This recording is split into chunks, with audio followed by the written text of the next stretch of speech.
आप सभी को बहुत बहुत हृदय की गहराइयों से धन्यवाद देते हुए हमारे सामने बैठे पिता तुल्य बुजुर्गों के चरणों में चरण स्पर्श करते हुए हमारे साथ चल करके आए हमारी पार्टी के सेक्टर अध्यक्ष नौजवान भाई आशुतोष जी को बहुत बहुत धन्यवाद देते हुए इस कमेटी के सभी सदस्यों को हृदय की गहराइयों से बहुत बहुत आभार व्यक्त करते हुए कि आपने हमें इस योग्य समझा और यहाँ इस कार्यक्रम में बुलाया। आप हर साल बुलाते हैं, थोड़ा शांत रहिए भैया पीछे, और हम लोग हमेशा इस बात के लिए ललायित रहते हैं कि धरी खुर्द में पहुंच करके अपनी उपस्थिति दर्ज कराएं और बताएं कि समाज किस प्रकार परिवर्तित होता जा रहा है। आप डॉक्टर अंबेडकर की जयंती मनाते हैं, आप संत शिरोमणि भक्त रविदास की जयंती मनाते हैं, आप बुद्ध की जयंती मनाते हैं, आप महात्मा गांधी की जयंती मनाते हैं, बहुत से पूजा पाठ करते होंगे, बहुत सी जयंतियां मनाते होंगे, बहुत से कार्यक्रम को करते होंगे, लेकिन एक बात मैं बार बार कहता हूं और आज भी कह करके जाऊंगा कि इस जयंती से आपने प्राप्त क्या किया, इस जयंती को मनाने से आपको मिला क्या, इस बात पर जरूर ध्यान दीजिएगा। बाबा साहब डॉक्टर भीमराव अंबेडकर ने कहा था कि शिक्षा पर बल दीजिए, शिक्षा वह शेरनी का दूध है जिसको पीने के बाद एक रंग भी राजा बनता है।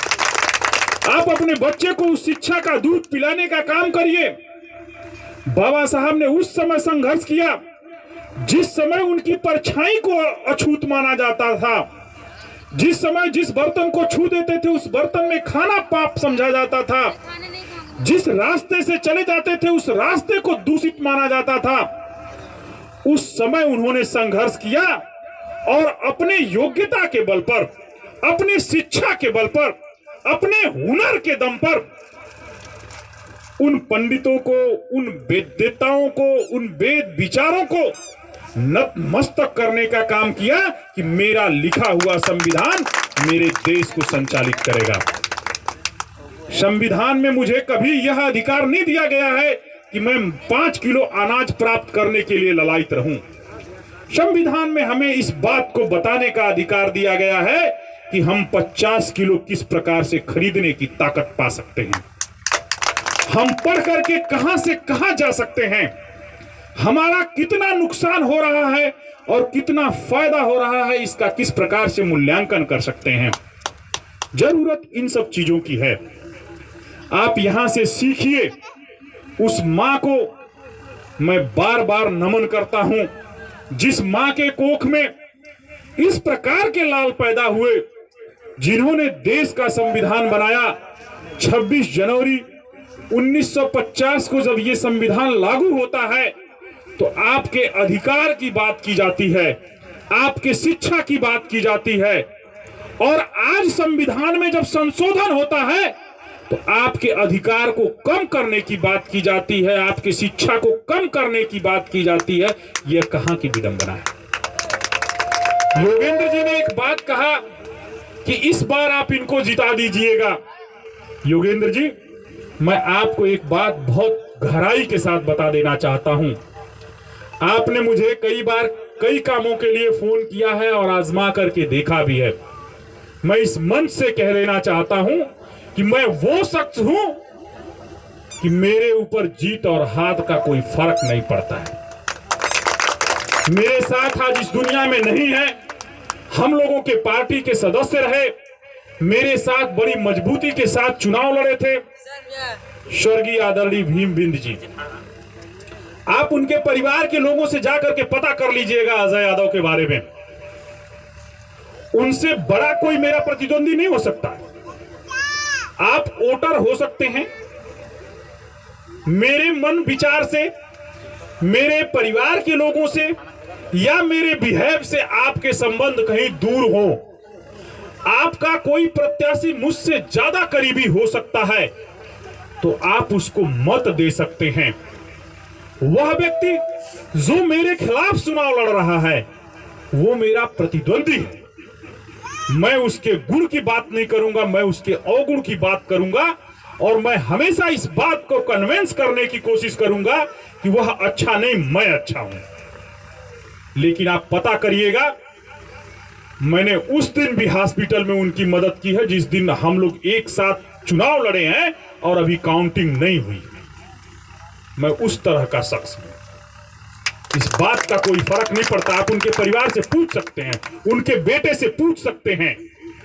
परिस्थितियां प्रतिकूल हुई, हम दोनों लोग चुनाव हार गए, उससे कोई मतलब नहीं।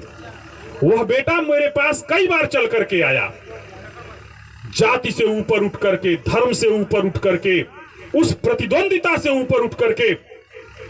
अगर कहीं मुझे सादियाबाद जाने की जरूरत हुई तो भी गया, नंदगढ़ जाने की जरूरत हुई तो भी गया। और उस बेटे को दोबारा इस बात को कहता हूं कि जब तुम्हें जरूरत होगी अजय यादव को याद करना, हमेशा तुम्हारे साथ करूंगा। तो आप तो ये हो सकता है कि मेरे मन विचार आपसे न मिले, आप मत कहीं भी दे दें, इस बात का मूल्यांकन करिएगा कि आपको प्रेरणा किस तरह की मिलती है। इस बात का मूल्यांकन करिएगा कि जिसके साथ मैं हूं वह किस प्रकार का व्यक्ति है। इस बात का मूल्यांकन करिएगा कि क्या वह मेरे बुरे वक्त में खड़ा हो सकता है कि नहीं हो सकता। अजय यादव दारू पिलाने में कमजोर हो सकता है, लेकिन यह दावे के साथ कह सकता हूं कि आपके घर का कोई बेटा, वो परिस्थिति आए ना, भगवान ना करे कि कभी वह परिस्थिति आए कि उन परिस्थितियों में मेरी जरूरत पड़े, लेकिन अगर कभी आप कहीं मुसीबत में हैं तो एक बार मुझे याद करिएगा। प्रदेश के किसी भी कोने में कोई भी हॉस्पिटल होगा, वहां मदद करने के लिए मैं तैयार हूं। राजनीति एक अलग चीज होती है। जब मैं 2015 में चुनाव लड़ने के लिए आया, और किसी भी परिस्थितियों में लड़ा जाना चाहिए, योगेंद्र जी मेरे साथ खड़े हैं। एक व्यक्ति का पैसा, इसी गांव के व्यक्ति का पैसा डूब गया था, मैं नाम भी नहीं जानता, पता नहीं कौन लोग हैं। इन्होंने मुझे फोन किया था, और लगभग उस समय चुनाव का शायद दौर भी चल रहा था। हमारे साथ लड़ने वाले सारे प्रत्याशी वहां से लौट आ चुके थे, यह भी सच है। जब मैं गया तो शायद वो जो रिकॉर्डिंग हो रही थी वो मार करने की भी नौबत थी।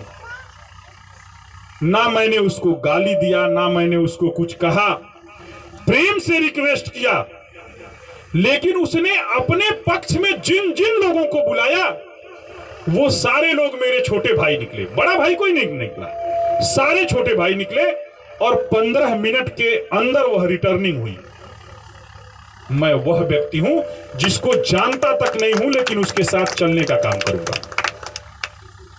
आपसे भी, नौजवानों से कहना चाहूंगा, अभी हम लोगों ने विधानसभा की उस दुर्दशा को देखा है।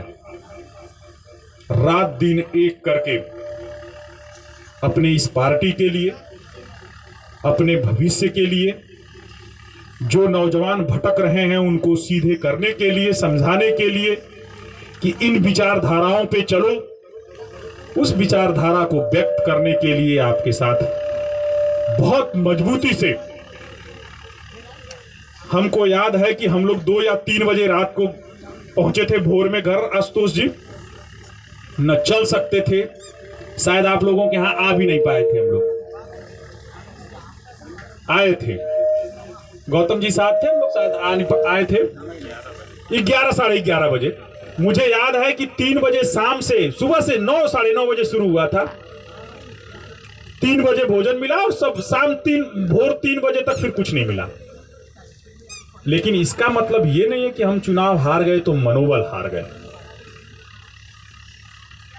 वो एक अलग प्रश्न होता है। राजनीति एक बार होती है।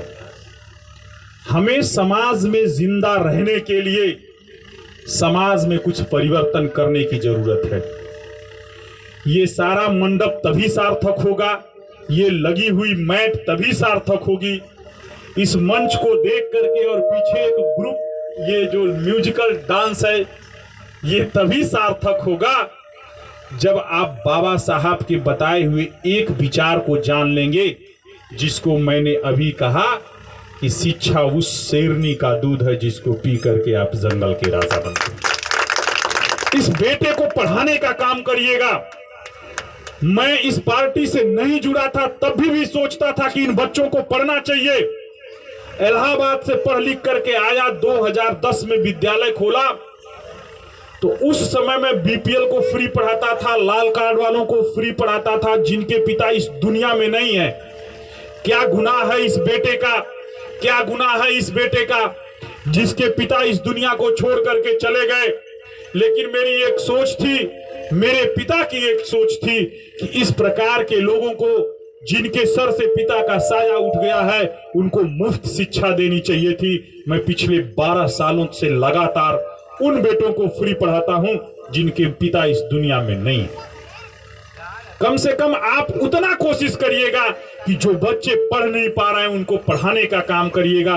जो पिता मजदूरी करते होंगे, मैं दावे के साथ कह सकता हूं कि अगर आप अपने बेटे के लिए 2 दिन काम कर दें तो 1 दिन की मजदूरी में वह बेटा 1 महीना आराम से पढ़ लेगा। अब तो फ्री भी शिक्षा है, लेकिन आप कहीं प्राइवेट स्कूल में भी पढ़ाना चाहते हैं तो 300 से 400 रुपए महीने उसकी फीस है।